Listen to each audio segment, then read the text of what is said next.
In this video, I'll show you how to register for the Google Certified Educator exam. We'll begin by typing in the Google Teacher Center. Once we arrive at the Google Teacher Center, we'll then scroll over to the page that says Certification.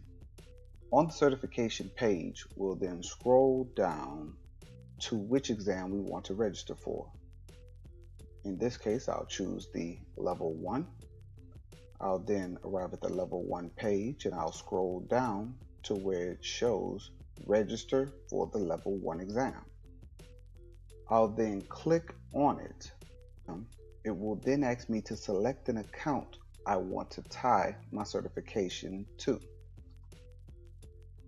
Once I select that, it will then ask me to fill in details regarding my address and my profile. It then comes to the area for, did you work with a partner or trainer to prepare for the exam? If so, which one? This is a required question, so you have to click on it and give an answer.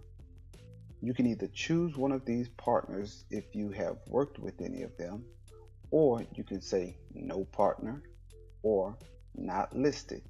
In many cases, you work with an individual trainer and you would just type in their Google Trainer ID. My Google Trainer ID, for those of you who have participated in trainings with me, is 03657. Once I complete this information and click on the Save button, it will then ask me to pay for my exam and I'll be registered. Good luck!